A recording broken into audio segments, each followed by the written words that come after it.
लाकूड तोड्या तो लाकडं तोडतो. त्याची मुली बांधून बाजारात जाऊन विकतो आणि मिळालेल्या पैशातून त्याची स्वतःची भाकरी भाजी असं मिळवतो.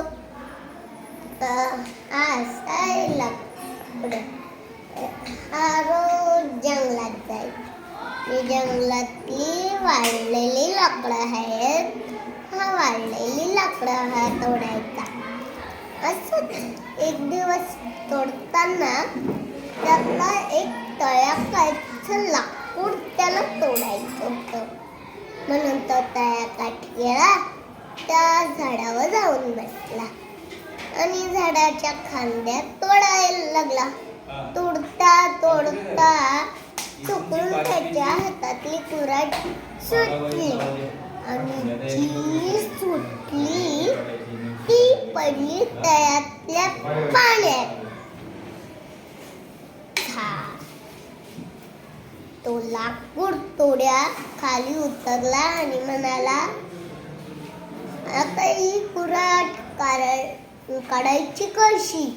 विचार करायला लागला, कारण त्याला पोहता येत नव्हतं.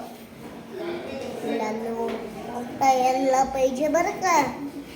पण त्या लाकूड तोड्याला पोहता येत नव्हतं.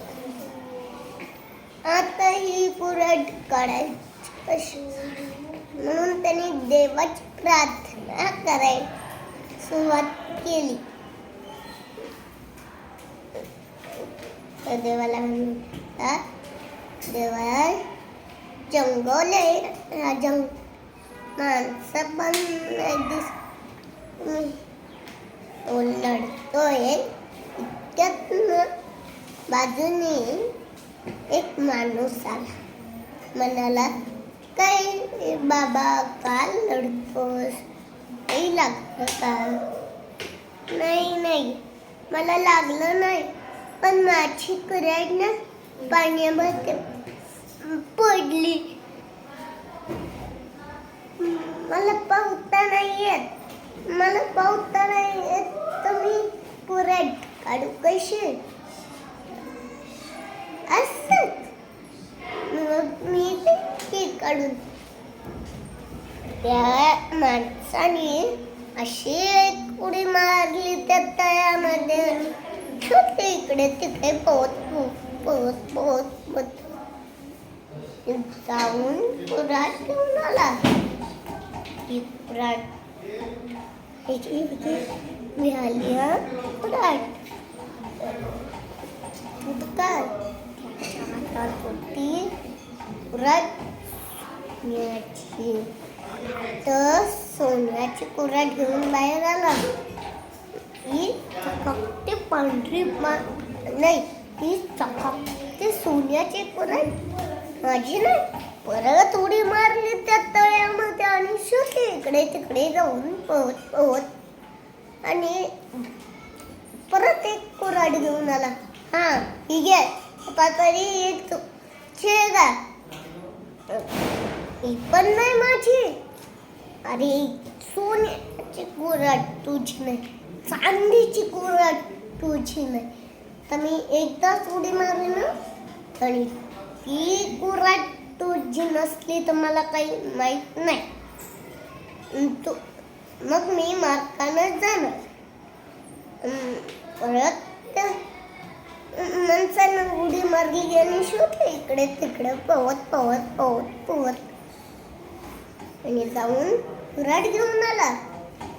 ही कुऱ्हाड पाहिल्यानंतर त्या लाकूड तोड्याला आश्चर्य आनंद झाला. हीच माझी कुऱ्हाड, हीच कुऱ्हाड. लवकर हे मला अशी लाकडाचा दांडा, लोखंडाचं पत्ते. शाबास. अरे तू किती खरं बोलतोस. तुला एवढी सोन्याची कुऱ्हाड दिली, तू तयारच नव्हता. चांदीची कुऱ्हाड दिली पण तरी पण तू तयार नव्हतास. तरी चांदीची सोन्याची आणि लोखंडाची तुला बक्षीस म्हणून देतो. आणि त्या माणसानं खरं रूप प्रकट केलं. तो होता देव. त्यांनी देवाचं दर्शन घेतलं आणि देव बोलले त्याला, हे बघ लाकूड तोड्या, असाच प्रामाणिक राहा. जर तू प्रामाणिक राहिलास तर लोकही तुला मदत करायला येतील संकटामध्ये. आमची गोष्ट संपून जाईल.